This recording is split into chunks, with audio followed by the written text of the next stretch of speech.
Welcome back to The Explainer. So I want you to imagine stepping into an absolute pressure cooker. We are in August of 1789 in France, and within just a few short weeks, this entire nation is completely tearing down its ancient, centuries-old social fabric. It's wild. Today, we're going to examine exactly how the French Revolution transformed from a localized Parisian uprising into a nationwide upheaval, fundamentally reshaping the concepts of liberty and equality for the modern world. The very rights we take for granted today, they were born right here in this exact chaotic moment. Okay, let's dive into this. Over 1,000. That is the staggering number of violent outbreaks across France in the single month of July 1789 alone. To put that into perspective for you, in calmer times, there were usually fewer than 10 a month. The electrifying news of the fall of the Bastille essentially collapsed governmental authority across the provinces. Royal officials were ousted, citizen militias formed, and absolute chaos took hold. This terrifying spike in violence is really the catalyst for our entire story today. Here is our roadmap for The Explainer. We'll start in the countryside with the rural panic known as the Great Fear, before moving to the astonishing political response on the night of August 4th. Then we'll look at how they legally buried the old regime, the scramble to draft a new declaration, and finally, the actual rights of man they established. Section 1. The Great Fear. Panic in the provinces. So the revolution wasn't just contained in Paris anymore.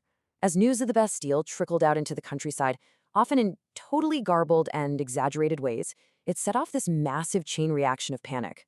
Rumors spread like wildfire that aristocrats were sending out brigands to destroy peasant crops. English agricultural expert Arthur Young, who was actually traveling through France at the time, witnessed this firsthand. He saw peasants violently turning on their privileged landlords. They marched on manor houses, hunted down seigneurs, and, crucially, they destroyed the legal documents that proved the nobility's rights to collect dues. The traditional customs of deference were completely, literally shattering. And the violence wasn't just rural.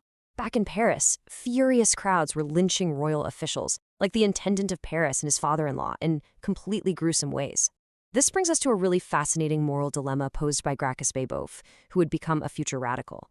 He was deeply conflicted by these lynchings. He approved of punishing the guilty, sure, but he was horrified by the cruelty. He concluded that the violence of the people was simply a reflection of the barbaric, unjust society the ruling class had built. It was a massive moral dilemma for these revolutionaries. Did the high stakes of revolution actually justify abandoning ordinary justice? Section 2. The night of August 4. The aristocratic surrender. Now, the assembly back in Paris was traumatized by all this. They were desperate to calm these rural uprisings. A group of determined deputies, known as the Breton Committee, realized they needed a dramatic gesture. Their plan? To have the nobility voluntarily renounce their own seigneurial rights. During a special evening session, two prominent nobles, the Vicomte de Noailles and the Duc d'Aiguillon, took the floor, and they shocked the room. They offered up their own tax privileges and acknowledged that true liberty required an equality of rights. They even proposed allowing peasants to buy out their feudal dues. What happened next was absolutely mind-blowing. It exceeded anyone's expectations. A literal frenzy of sacrifice just took over the room. Representatives from all different privilege groups began actively competing to give up their ancient rights. The session lasted until 2 a.m., driven by this soaring emotional exultation. As Deputy Duquesnoy wrote, "Great and memorable night. We cried, we embraced." In just a few hours, driven by sheer emotion, the assembly had unexpectedly dismantled the old social hierarchy. Section 3. Burying the old regime. A new vocabulary. But of course, the morning after brought a massive legislative hangover. It actually took them a whole week to finalize the decrees from that crazy night, wiping away a staggering list of foundational institutions. The feudal regime? Entirely gone. The church lost its tithes. The nobility's exclusive hunting monopolies were gone. Venality of office, which basically meant buying your way into a government job, was suppressed. And all those special tax privileges that certain provinces enjoyed were erased. It was a total leveling of the playing field. And to describe the sheer scale of this transformation, this powerful new vocabulary emerges. They coined the term ancien regime.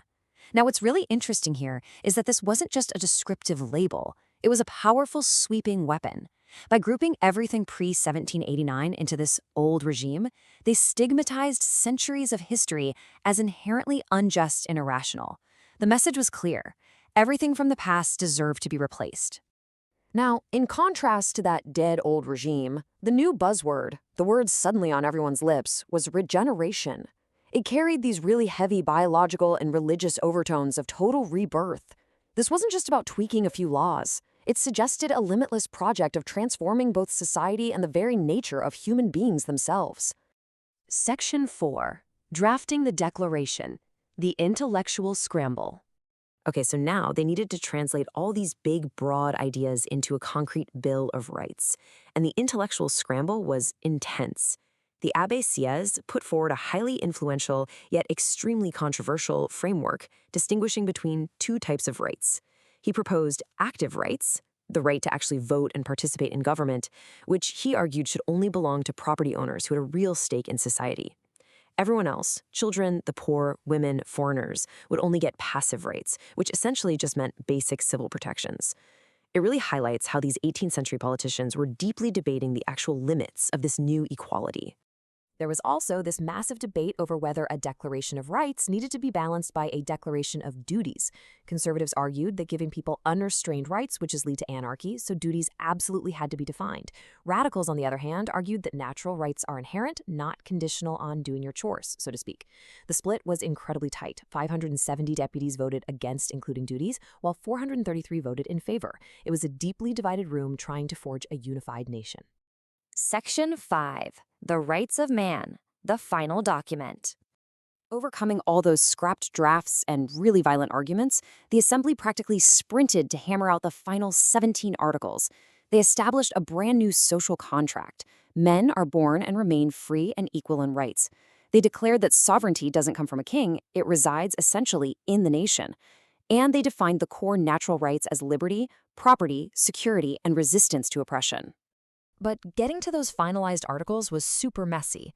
Just take Article 6, for example. It states that citizens are equally eligible for all government jobs, based on their capacities, not their birthline. This sparked one of the stormiest debates of the whole process. By adding that phrase, according to their capacities, some deputies feared it was a backdoor way to reintroduce a new aristocracy based on wealth or education, rather than true, flat equality. And the debate over religious freedom? Just as explosive. It sparked this incredibly impassioned plea from Rabat Saint-Étienne, a Protestant spokesman. He fought fiercely against conservative pushback that wanted the Catholic Church to remain the main public cult. He argued for absolute equal liberty for religious minorities, famously becoming the first to demand full rights for France's heavily persecuted Jewish population. Then there was freedom of the press. And this is where a young, very uncompromising lawyer named Maximilien Robespierre really made his mark. While some deputies wanted to add caveats about abusing press freedom, Robespierre warned against any ambiguous legal limits, stating, "Free men are never permitted to pronounce their rights in an ambiguous manner." Now, Article 17 is fascinating because it perfectly illustrates this delicate balancing act the Assembly was playing. It declares property an inviolable and sacred right. Think about that. Even as they tore down noble privileges, these men were property owners themselves. Protecting wealth was paramount to them. This specific focus on economic rights over other forms of equality is exactly what would later spark heavy historical criticism from 19th century socialists like Karl Marx. Despite this incredibly hurried and chaotic drafting process, the Declaration of the Rights of Man and Citizen totally took on a life of its own. It was universally distributed, it was posted up in public squares, hung in peasant homes, and even used to teach children how to read. It transcended politics to become a near-religious creed for the new France. But I want to leave you with this provocative question, a paradox that they codified right into their new laws. The Assembly created this document to establish order, but by giving citizens the fundamental right of resistance to oppression, they basically handed the people the ultimate justification for future rebellion. So what does this all mean? Will the newly freed citizens obey their representatives, or will they use their new rights to keep the revolution rolling? Thank you for watching this explainer.